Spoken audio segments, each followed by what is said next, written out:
let's talk about the low carbon central plant. So again, as we consulted with everybody we could think of around this, the two key areas to be able to address were ventilation systems, because they're so dominant in the energy use profile, on the energy footprint of every hospital, and getting those things right is so vital. But the other piece is around the low carbon plant, and I touched earlier on the characteristic of those P3 hospitals. That group at the top, they're all characterized by advanced central plants. So typically heat recovery chillers, condensing boilers, small steam, not big steam, often only used for humidification purposes. So that,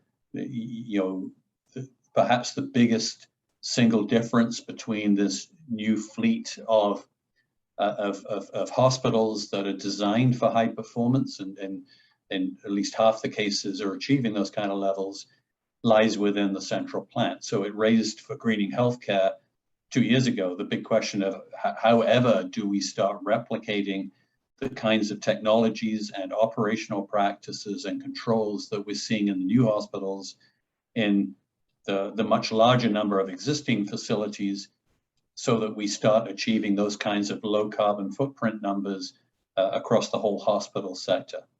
And that's been the level or the initiative referred to as the low carbon central plant that the greening healthcare has been consumed with building condition assessments, with consulting engineers, with equipment suppliers, and so on ever since. So this is an update on that ongoing research work, because this is a multi-year kind of effort, but also looking specifically, and thanks to the good folks from Headwaters for taking the time out today, looking at a particular case study as to what could this look like. And I know that both Janet and her staff and Amandeepa put a fair amount of time in to try to make as clear as possible, not here is a step-by-step approach to this, but rather what are the parameters around, what does a roadmap towards the low carbon central plant look like? So if we run through, we developed this back in 2019, this 4-step process with the Rocky Mountain Institute. We enjoy a great working relationship with those guys around how do you get from the big blue bar on the left-hand side, their base level emissions, down to where Kaiser Permanente is right now, which is net zero. So they're net zero in terms of scope 1 and scope 2, they're net zero, certified net zero emissions. And it became really clear, especially with hospitals, that this 4-step process is the most cost-effective way of getting there from here. So first, it's the idea that it's over time. So in most cases, this will be a capital planning exercise, that every capital project, I think Mike from Northwell mentioned this, that every capital project is an energy project. So we're not going to do like for like. We're not going to replace that steam plant with another steam plant. We're going to look and consider what our options are. So the idea from base level efficiencies that first you do everything you can with energy efficiency. That's been discussed already, and we looked at some of that today. The heat recovery piece is massive within hospitals. It's breathtaking how much energy we're pushing out into the atmosphere right through the winter when our steam boilers and hot water plants are running their hearts out, trying to keep the place warm. Recovering that heat is the biggest single step in this. And then if we do the best job we can of that, then on-site renewables, as Rame from Kaiser Permanente talked about this morning, on-site renewables, and then purchasing carbon offsets. That is the 4-step approach. And you don't do it all at once. You do it as the capital renewal cycle works its way through. So it's very much an asset management play. It's very much a capital planning play. And it's very much leaving yourself enough planning and lead time that you can have the plans in place, that you're ready to go when each of these trigger events, what we call trigger events, happens. So net zero over time, we think, is the most cost-effective way of getting there. The transition from the old world to the new world, we've kind of captured in in a little kind of step-by-step process here. It looks at a large number of the building systems. Within the conventional plant, we've got high pressure steam boilers, we've got some hot water boilers, we've got pressure reducing valves, we've got heat exchangers. We have a chilled water system, which typically doesn't run in the winter, or it might run for providing cooling with a heat exchanger that rejects the heat that's pulled out through a cooling tower.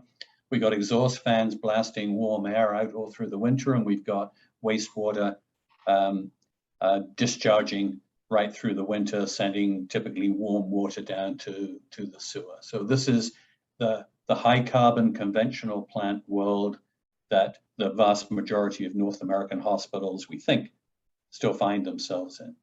So that's the way the world is. The transition goes in this direction to the low carbon plant. So that looks a lot more like we're recovering all of the heat out of the exhaust air. We have low pressure steam boilers, probably for humidification only. We have standalone units, perhaps for sterilizers for medical equipment. We've got condensing boilers. We've got the heat recovery chiller that now is taking the heat out of the chilled. So our chilled water system in winter becomes our scavenging system. It's our loop going around through the hospital and grabbing all the free heat wherever it can find it, getting it in the loop and making it available to a heat recovery chiller that is doing most of the work, providing the reheat in the air handling systems and the perimeter heating and the space heating around the location. It means that we're installing new heat reclaim units wherever heat's available. Some of that is off medical equipment that if it's air cooled right now will become water cooled. Again, the reference there to water cooled condensers on medical equipment. There's local air coolers, air cooled condensing units throughout the hospital, and the wastewater that's going down the drain, scavenging the heat out of that, pumping it into the chilled water system, making it available to heat recovery chiller. So this is the simpler way as we could find to express we're transitioning over a period of time at the least life cycle cost approach between conventional plant and low carbon plant. So this is the fundamental premise of the greening healthcare development, where we have stakeholders from industry, from utility companies working with us to how do we carry this forward.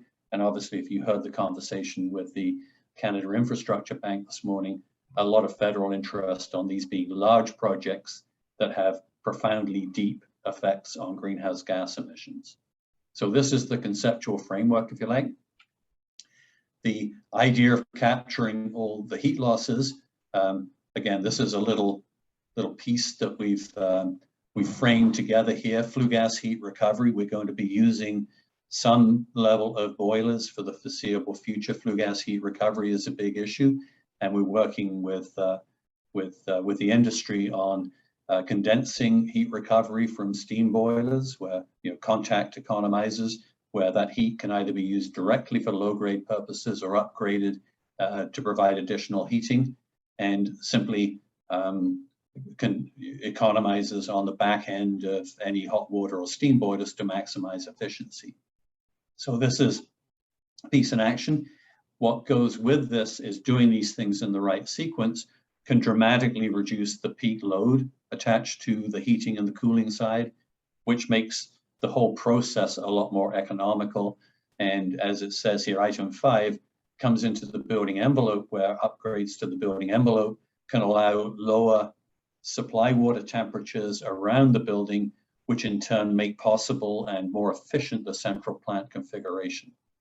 So this again captures the idea. It's a fundamental rethink of how a hospital is served with heating, cooling, with the fundamental premise that with the thermodynamic barrier around the hospital, no heat's allowed to escape. We're going to scavenge all of it. We're going to get it back into the systems, and we're going to pump it up and use it to heat the facility. This is what low carbon looks like. So Headwaters Healthcare, north of Toronto in Orangeville, this beautiful area. It's on Rolling Hills Drive, I think, and it captures the idea beautifully. It's in a wonderful setting. Great hospital. It's a growing area of the province, so as a growing a demand upon healthcare services through there, and we can give you a quick summary of what Headwaters looks like as a stage setter for the discussion with Janet around her goals. Like how does she see for her hospital this transition? Headwaters has been a leader in this space for the past couple of years. They've been working with us on kind of framing some of these questions and these opportunities. So Headwaters becomes for us a wonderful case study of what this can look like that needs to be replicated on a very wide scale over the coming years. Once again, the blue dots and the red dots, those are really interesting and important.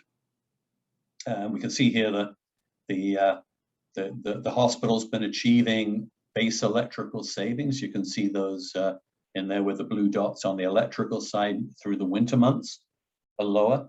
So activities being going on, and it's predominantly around air handling systems, but quite dramatic gas savings through the winter of 2019-20, and setbacks since that time that we don't believe are related to COVID, but I know Amandeep is working with Janet and her excellent team, who you're about to see in person in a moment, working with them on establishing, if you like, the baseline profile of energy use that over which we can overlay what that profile will look like when it's serviced by a low carbon plant.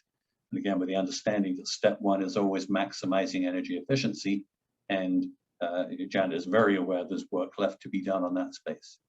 So this is the energy profile in terms of the targets again, and every case study that Greening Healthcare presents has this context. Right now, electricity still has some room to improve on the base electric side. The most striking characteristic of energy use there is, despite the gas savings, the base thermal gas use is still way higher than it should be, and we're attributing a lot of that right now to the age and condition of the central plant. Essentially, there's a lot of heat being lost by that plant over the summer, but you can see it's more than double, 41.4 equivalent kilowatt hours per square foot. It's more than double what the target would be for an acute care hospital, even without the benefits of large-scale heat recovery. Consequently, the cooling electricity use is also higher than it should be, because a lot of that heat going into the hospital during the summertime has to finds its way into the cooling system to reject itself. So the starting point here of the economic analysis of low carbon development is about $250,000 of savings, of utility cost savings potential that will escalate over time, where a big part of that is in natural gas, and therefore where carbon taxes, which increment up every year in Ontario, the carbon taxes will further add to the economics. So we get hundreds of thousands of dollars a year of utility cost savings potential, again, plus the additional, particularly gas savings that would come about through the low carbon plant. So that is the energy profile, the trends over time that are addressed, and the current opportunities, the current targets, the current savings opportunity, and in big numbers, $250,000 a year. Looking at every hospital is different. Looking at the particular configuration here, this is a marked up version of the aerial map of the hospital, and we'll show you in just a moment. But the boiler plant is up on the roof. So the penthouse boiler room is up there right beside the air handling units, which are all, again, rooftop units. They're all DX, so they're all direct expansion cooled with local air cooled condensers and free cooling and economizers and so on. And there's a dry cooler here. They have the foresight that there is a glycol loop that runs through and cools a whole bunch of cooling units, of local cooling units, and rejects that heat through a dry cooler on the roof, that to avoid having to run essentially to avoid having to run a cooling tower attached to that. So in terms of the chart here, there is our a boiler room with the steam boilers and the hot water boilers. We'll show you a bit of that. Here are the individual air handling units on the roof, some of which are quite close to the boiler room, and some of which here and here and here and here and here are a long way away. So in terms of recovering exhaust air, most of the big exhaust fans are in the penthouse. General exhaust, the medical exhaust, the lab exhaust, the sanitary exhaust, but there are a number of dome fans across the roof here. So we start thinking in terms of that conceptual framework of no heat is allowed to escape from headwaters without being reclaimed and recycled into the building. There's probably at least 2 exhaust air heat recovery strategies, some associated with the rooftop units connected to the exhaust fans in here, and others potentially collecting up exhaust fans along the roof and finding a way through the kind of heat wheel technology that Amandeep and Jared were talking about a moment ago, to get that heat, to capture that heat before it's allowed to go up to atmosphere. So in some ways, this is a pretty convenient configuration. We got things really, they're all up on the roof. We don't have some in the basement and some up on the roof, and we can do a fair amount of work around this space. So that is the unique circumstances of headwaters to which we apply the principles of maximize energy efficiency, maximize heat recovery, and then work towards the central plant configuration that will take you towards low carbon and net zero. Looking at, because it's good to bring some of this to life before we have the conversation. So picture number 5 here. So good friend James on the right-hand side there, and Nick on the left, and Rob, who's the service contractor who looks after the air handling units. Up on the roof, that's the dry cooler that you see behind you there, that is at the end of its useful life. That's one of the big air handling units, which were recently replaced, but without heat recovery. So they got, I think, pretty much entirely new air handling units on the roof that came through a large tranche of government funding recently, but without the heat recovery provision built in. So that's the great guys that are doing so much good work around there. In terms of the plant, the old Miura boilers that we think are responsible for most of that high base thermal, that high summer gas use. These guys are here, they're very much end of life. They're getting expensive in terms of keeping them running, keeping the controls up to date. We've got the Cleaver Brooks boiler here. That's a supplementary. It's a more efficient steam boiler, and it's a little bit newer than these guys, than the old Miuras. And this is a hot water boiler that's their pride and joy. That is supplementing everything and taking the load off the steam plant and delivering heat a lot more efficiently. That's where some of the earlier gas savings came from in a big way. So those are the key considerations. The one other thing that we wanted to show here, this is the electrical room. So right now, like most electrical rooms in most hospitals, these are the big outside air dampers. They have a nasty habit of staying open in the wintertime, but that's how they cool the building. So this would be typical of where a freestanding cooling unit would be installed. These guys would be kept tight shut whenever there's heating required, and the cooling unit would reject heat into the dry cooler, and the dry cooler, which is end of life, would be eliminated and replaced with a heat recovery chiller that would supplement the hot water boiler and allow the either dramatic downsizing or elimination of the high pressure steam in favor of other sources. So not a fully developed conceptual design yet, but the general idea is that. So this is headwaters. And I'm sure everybody on the line right now is thinking about, well, my hospital isn't quite like that. And that's absolutely true. Everyone is different, but the same principles apply.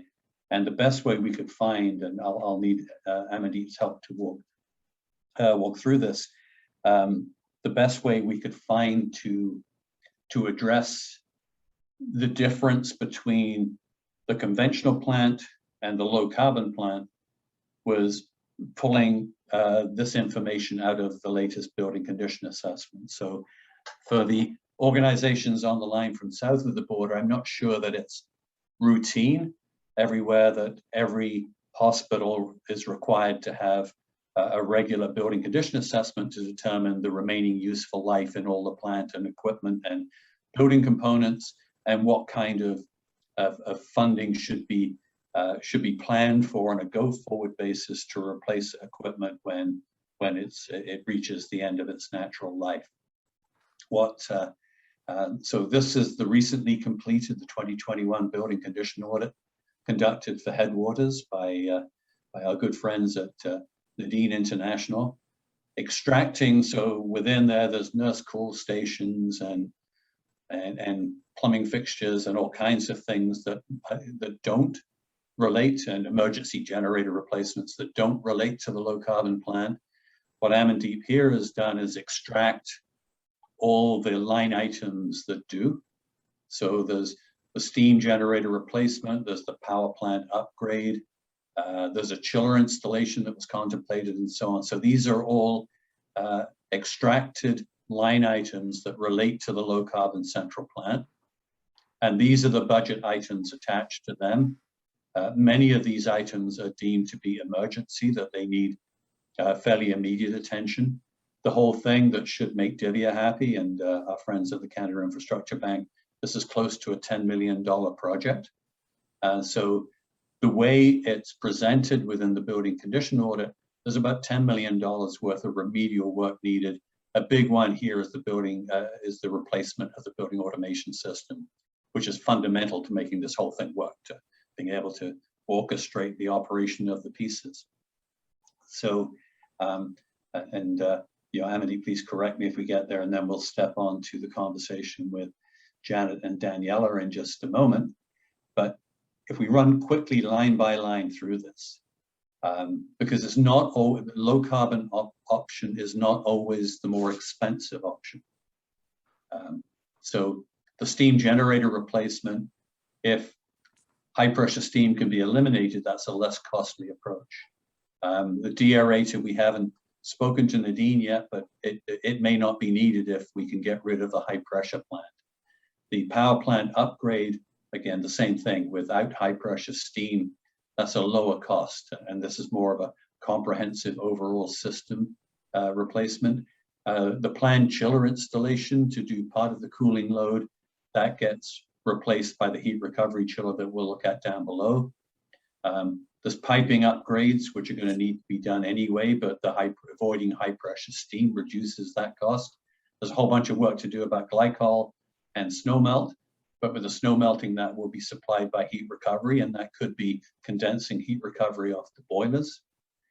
The whole upgrade to the air distribution system around MDRD, that still needs to be done. We've left that in there, but it would be designed with a low carbon plant in mind.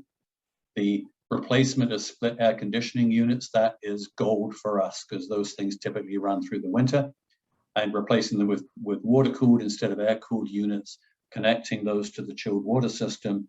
Now that's a lot of heat that's available to heat the building. Replacement of the building automation system was left as is. The walk-in cooler compressors, again, that's wonderful heat, year-round available right through the winter. The heat recovery chiller, so instead of the fluid cooler that was contained in one of the budgets further up, the heat recovery chiller will make all of that heat available. The exhaust air heat recovery, we talked conceptually about what that could look like, and the wastewater heat recovery, we got placeholder budgets in there. But the key for us is we think the cost would be about the same. This is a big deal. The capital cost would be about the same. Playing through that, it's $10 million. Much of this will not be funded immediately through the government's infrastructure funding.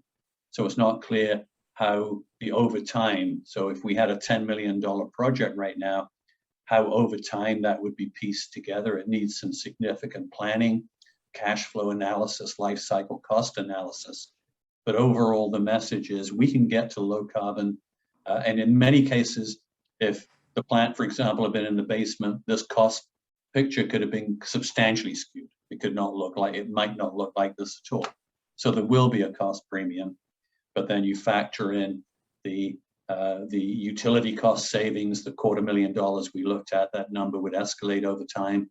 That becomes part of the math. So I'm hoping, it would be nice to have a definitive roadmap laid out here, but it's not. We're not there yet. But the conversation with Janet in a moment is, if this is a better path forward, rather than like-for-like replacements, how does a hospital like Headwaters move forward with a project of this nature? How do other hospitals follow suit? Are there opportunities to work together? And kind of running through that overall consideration. So Amity, let me pause for a moment. What am I missing here? Is this a reasonably clear? And Michael, are there any questions from the floor? Have I got everybody totally confused with this, or is there some clarity around what the opportunity for the low carbon plant looks like and how different it is than business as usual? Ian, I just want to stress on one point, because this is all sort of feasible, and we can't forget the impact of medical equipment here. So, and when you're considering, one of the key things, all of these plants generally being high pressure steam right now, previously when they were designed to do both heating and sterilization as well. But in the newer hospital, what we are seeing is that sterilization is kind of getting a dedicated system. So they're not relying on the central plant steam. So having sort of, when you're looking at a capital plan, and when those sterilization equipment is going to get replaced, having a plan around it to make sure that sterilization equipment that's getting replaced does find whether an electric as a source, or there is a local steam generation, so you don't have to rely on high pressure steam boilers at a central location, because that's going to put you more towards a low carbon plant by eliminating the high pressure steam for sterilization. Thanks. And Michael, any questions we should be dealing with before we get to the panel? Nope, no questions right now. Great. Okay, then Janet and Daniela, thanks so much. So background for profile, you can see Janet is the Director of Facilities and Engineering, and you can describe this better than I can, but Janet has a strong background in procurement, which is why we find Headwaters so exciting, because we think this is a how do we get there. So technically, we're not sure the solutions are particularly complicated. They need some work, but it's how do you get there from here. Daniela is with Shared Services West, so the procurement wing, if you like, of a large number of hospitals across Ontario, and the charge for this conversation, and Amandeep, if I may, I'll call upon you periodically, is how do we get there from here? So Janet, could we start with you around what are your goals? What are your plans? What are your constraints with everything that we've talked about around your hospital? How do you see this mapping forward? What are your Yeah, I think that you know, had you had asked me this question a year and a half ago, we probably would be halfway there by now, given the consideration with the pandemic and such. Certainly has put a damper on the movement of what we want to do here, because we did have to take a step back and support the infrastructure in order for us to even you know, support the patients and patient care within the organization. I mean, we all agree that hospitals as we know it are not, as we come out of the pandemic, aren't going to be the same. And I think that you not only have the hospital infrastructure and senior teams come to realize that, I think the ministry and who support us on an ongoing basis with financial opportunities has realized that as well. So I think we're probably in a really fortunate position in some respects, is that there's opportunity for us coming out of this. It's how we move forward and how we stage this that is going to take an enormous amount of planning. And my big part of what I wanted to take a look at with our plant is that we don't want to have a redundancy of work. We have a very, very small team in our organization. We're a mid-sized hospital with a very strong but mighty department. So we lost some folks. We've gained some great gentlemen in our department. But having said that, we're still a mid-sized hospital with very, very minimal resources to support a project like this. So that to me is something that we need to work on and is in the forefront of what we have to do. Not only that, we have to really start the engagement of our clinical folks so that they understand the impact, both negatively and positively, as we move through this project. It's not something that we can do in a short period of time, but how can we engage those clinicians to support us as we procure this solution. The other part of what I think is really important and what we as an organization are going to be looking at is looking at it from a procurement perspective and procuring it with outcomes. So as this is not going to be a like for like replacement of equipment, it's actually a solution-based procurement, and we intend to move forward with that type of an opportunity where we're going to put some outcomes in the proposal, and we're going to look to have some solutions put on paper for us. And the part of what we have to do now, moving into the new era, is that we need to have partners that are going to share the risk as we move forward into these long-term projects. I think gone are the days where some equipment suppliers come in and they drop in a boiler or they drop in a piece of equipment and they give you a warranty and they walk away. I think the time has come that over a period of time they need to be able to support and share the risk over time, and they need to be able to substantiate and hold firm their outcomes, and that's the intent of us, how we're going to move forward with this. So it's going to be an adventure for sure. Headwaters has always been very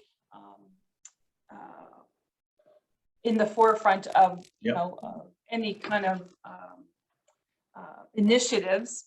We have a fabulous organization here, and we have great support from our board as well as our senior team to continue on with that stream. So I think our struggles are going to be the getting through it with the amount of time left that we have. Our building automation system is, at the end of life, as is all the equipment that's up in the plant now. So it's really strategically how we plan this with the help of the partners through the RFP process that is going to be instrumental in getting this accomplished. But it's fascinating. So outcome-based contracts and very different relationships with suppliers than most of them we're used to right now. So that's, Michael, and I'm struck with the similarity here between what Janet's sharing with us and what Divya from the Canada Infrastructure Bank said this morning. I think Divya is probably now there as a participant. Is she still on the line? Is there a way that we could see if she got any thoughts to add? What does she make of a project like this as it was just laid out? So she attended the morning session, but she's not on the attendance for this one. Okay, so that's a connection we should try to make after the fact, right? Mm-hmm.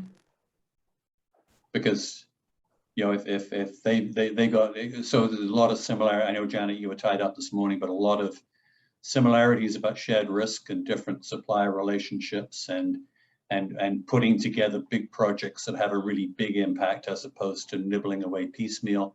And one of the conversations to be had is if, again, assuming that you get HERF money towards the infrastructure money from the province towards these things, how would that play out over time? And as you say, what's that phased in project over perhaps several years? So how does that all work? But I repeat again, for us, Headwaters is a leader in this space, and what's been laid out here, and they've made the upfront investment to getting an outline plan put together. What is coming together here is, for us, prototypical of what hundreds of hospitals across North America are going to be going through over the next few years, because it's the only way we can get to low carbon and meet our goals. Daniela, as you listen to this from, again, you're kind of sister with Janet around the procurement preoccupation, because if we can't procure it, then nothing's going to happen.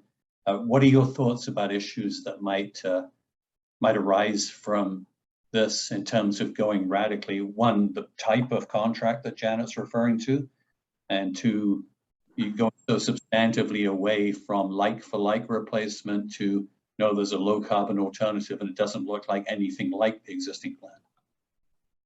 Well, there's definitely history and still a popularity of like-for-like replacements.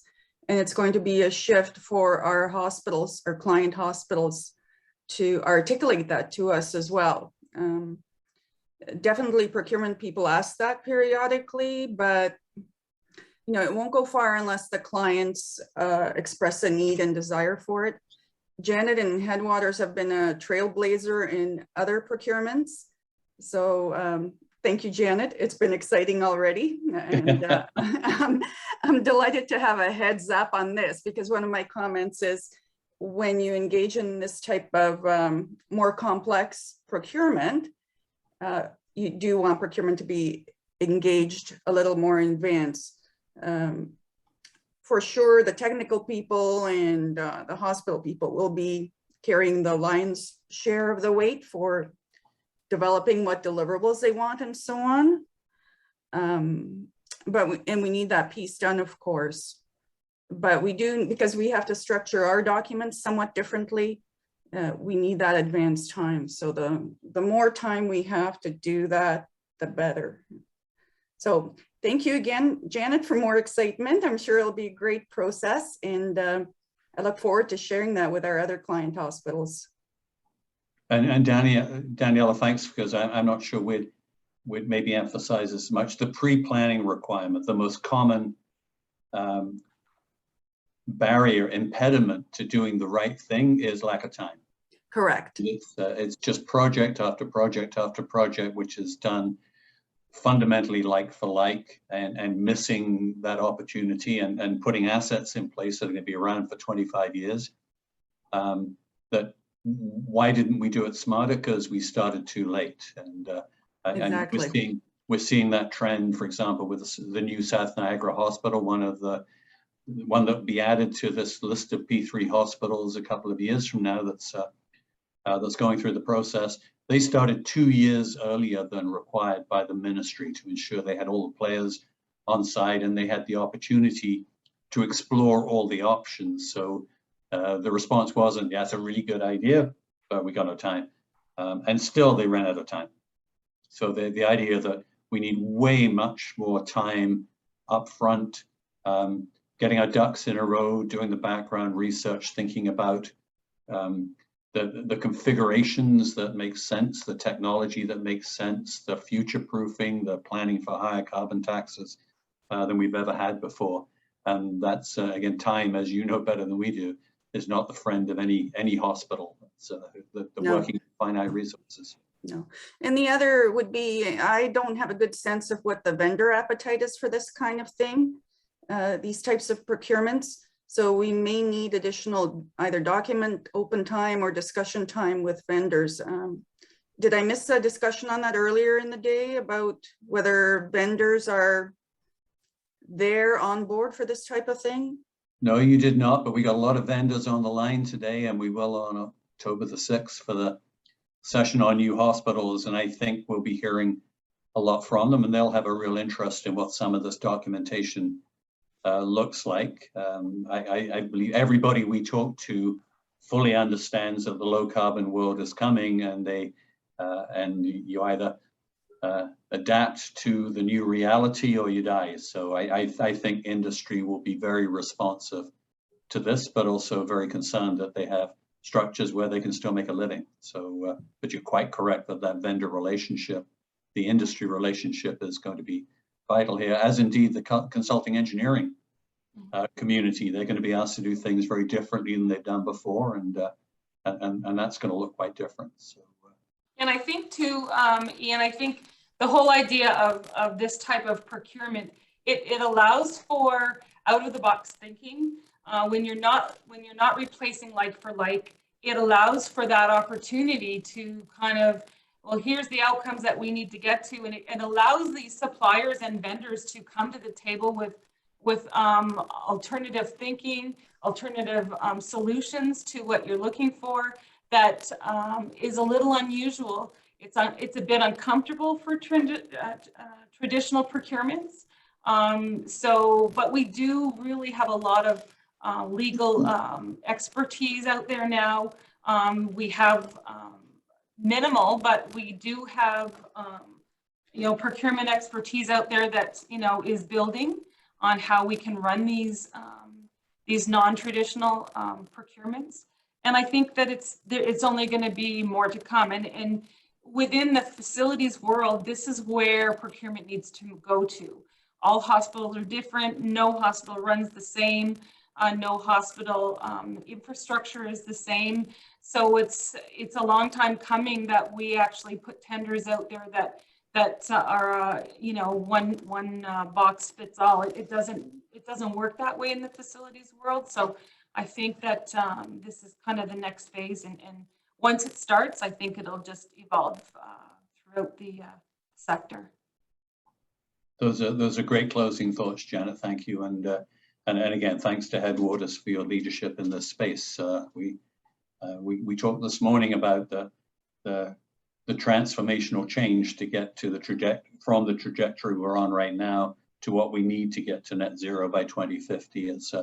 It's a massive shift, needs new thinking, and we need new thinkers to make all of that happen. So thank you to you both. And there's no question this again is another ongoing conversation. Michael, is there anything else that from the floor that we need to address now or pick up after the forum?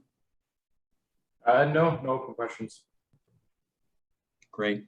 So again, thanks to this panel and to everybody. For us, the three big areas of moving forward and being successful on this front, it's getting your data organized, looking at your ventilation systems, which is where most of the load comes from, and dealing with a transition over time towards a low carbon central plant. If we get those three things right with every hospital across North America, the world is going to look a whole lot different 10 years from now than it does right now. So again, Janet, Daniela, thank you so much for taking the time to do this, both today and the discussions we've had previously. And we look forward to the ongoing story and reporting on success and progress.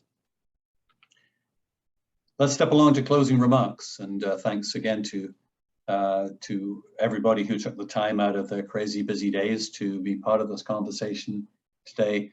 I just wanted to share a few more comments on where we're going from here and the kinds of things that you might consider on a go-forward basis. And we know we have hospitals on the line, we have government, we have utility companies, we have academia, we have industry. There's a whole bunch of different organizations that have a stake in this. And I think our number one message to them is, please, if what we're doing, if what you've heard today sounds interesting, consider joining us. The upcoming events and projects we have in mind, I've mentioned a few times, and again, if you're registered for this, you will hear about the upcoming events. On October the 6th, we have the 2021 release. So the report we showed you previously, that's the 2020 report. So we can track how many of those new P3 hospitals have made further improvements, how many have set back, and importantly, conversations with them about lessons learned. If they had to develop, design, build, operate a brand new hospital all over again, what would they do differently? So we see that as vital work because there are a lot of new hospitals across North America that are in the pipeline. So please take the time to connect with us on that. We don't know of any other equivalent work being done anywhere in the world, and we are expecting, at least hoping for, participation from outside North America for that particular event. I mentioned previously the most energy efficient hospital we know about, major acute care hospital in North America right now is Humber River. We showed you it's continued to improve over time. A lot of lessons learned. We're documenting those right now in a case study. We plan to at least release the early findings from that work, which really are, if this is, if the energy use intensity of Humber River is so low, where is that found and how did they get there from here? Because the whole point of greening healthcare is to find excellence and document it in a way that can be replicated by others. So everybody, going back to Mike Rohan's comment, we shamelessly steal each other's ideas until we get to net zero, because that's in everybody's interest. We have, with IESO funding, a substantial project coming up around best practices for LED lighting and controls. And if anybody thinks that's old hat now, it's all been done before. Most of the examples we're looking at have excessive light levels in many areas. Again, very much a like for like, and not taking advantage of looking at longer term at the different ways that fixtures can be modified to require less installed lighting and get better results from a lighting stand. So looking for both the design standards and the procurement process that will lead to better lighting, LED lighting projects going forward. Mentioned already, Headwaters is one piece that's inspiring the idea of working with industry and utility companies around a cohort project where a number of, potentially a number of hospitals could work together, both to perhaps create the critical mass that the Canada Infrastructure Bank needs to bring its low-cost financing into play, but also to share technical developments and best practices and ideas across more than one facility. So you'll see announcements later this year coming up around this cohort project around the low-carbon central plant. On December the 1st, we'll have an event which looks a lot like this, but it's a lot more celebratory. So by then we'll have a pretty good idea who the top saving hospitals are across the Greening Healthcare membership, and we'll be recognizing, celebrating, profiling them. That's where we often get executives coming along, because as was said this morning, everybody likes good news. You know, it's sometimes hard to come by. So contemplate the December 1st forum. This is the summer forum. This is the year-end forum. And finally, as we touched on, the Send Us Your Best project, we're working with CHES, and we'll be working with IFHE on this to find the most energy efficient hospitals in the world. So over the next 12 months, invitations will go out internationally. Send us the data on your most efficient hospitals. We can weather normalize them. We can adjust for the factors we talked about. And we do expect to present in the summer of 2022 the top 20 hospitals in the world, together with what makes them special that everybody can learn from. So picking up here, if you're a hospital listening into this today and you're considering membership, this is the classic network effect. Every hospital that joins Greening Healthcare, and it's a growing organization, gets the benefit of everything that's been learned over the past 16 years from all the other hospital, and brings its own perspective and its own situation, its own conditions. And there's a series of deliverables that come to every member to keep them on track that you can see listed there. And we would want to see you both a member of Greening Healthcare and on this list of the top 10 savers. And once again, for the 5th time, congratulations to Women's College Hospital, one of those P3 hospitals, by the way, but which is up there as the top saver for 2020. And later this year, we'll announce the top savers for 2021. It'll be a different list. For industry members, there are, for industry participants today, there are industry memberships. We look forward to having you as part of the organization and having input to the direction and the goals and the guidance. There's opportunities for event sponsorship. It's a great opportunity for networking. It's a really good way to engage potential hospital customers by sharing with them their energy profile that we saw today. Greening Healthcare is engaged in cutting edge research in key areas that are unknown right now that will lead to more investment in energy efficiency work. And we've touched upon cohort projects. We'll be looking for industry participation in the lighting project, in the low carbon plant project. And for governments and utility companies and universities and colleges that are listening in today, this is the place to keep your fingers on the pulse of what's going on with the data, with the metrics, with the best practices, with the real headway being made, and what is actually the quantification of savings that are coming through. So looking for sponsorship. The only thing that slows Greening Healthcare down is the availability of funding.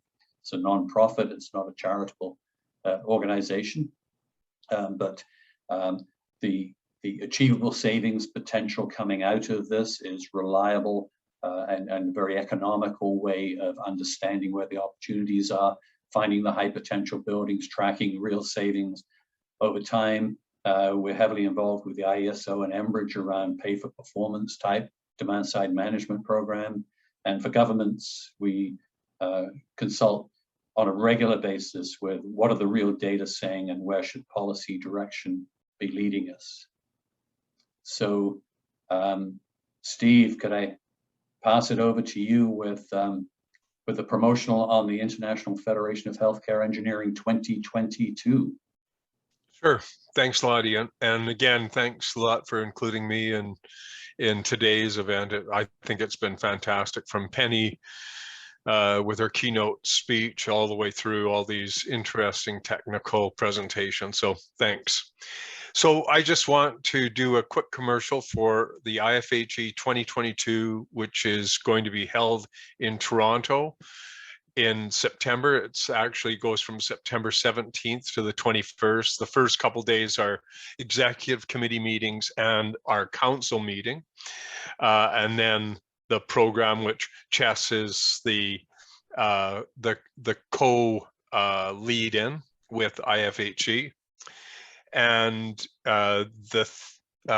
it's actually called Unleashing Innovation, Healthcare Engineering Excellence. So it's a great format, great place to, as we've talked a lot today, steal ideas, share best practices, and so forth. So it's being held mainly at the Weston Harbour Castle in Toronto. The opening reception is at the Hockey Hall of Fame, and we've got Marcel Dion actually as special guests there. So for any hockey fans, that'll be really interesting.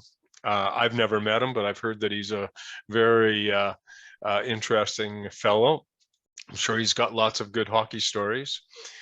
We've got a call for abstracts out, which I think that many of you have already submitted some, but we do have till August 31st to submit.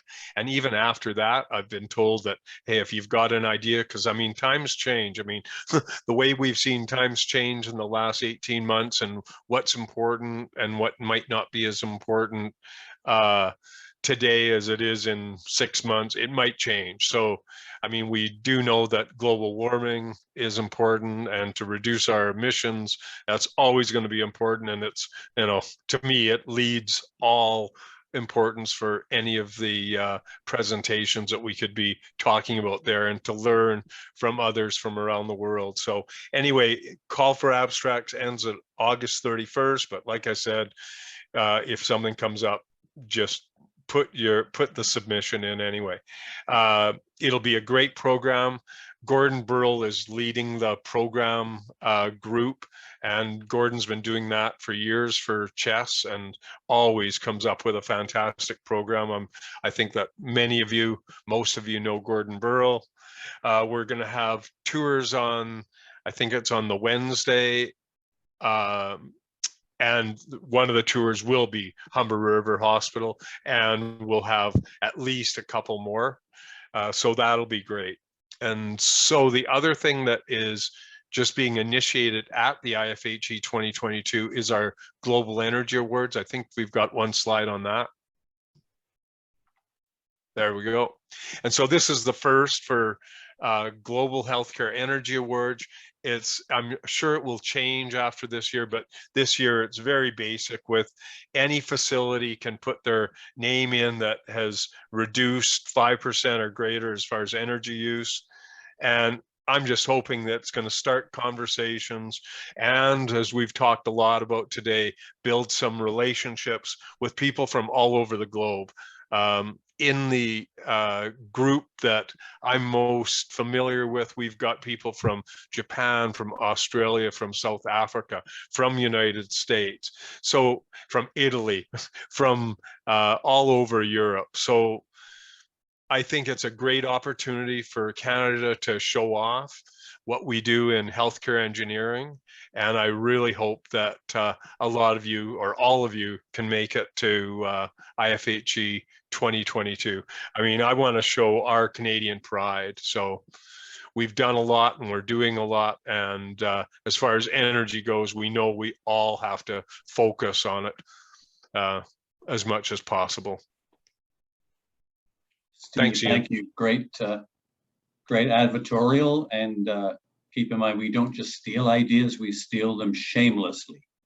That's the operative word. So as you say very aptly, we're all in this together, and we all have a very big stake in getting the climate change thing right. So so let me just, I mean, thank you feels like an inadequate expression. Thank you to our panelists today.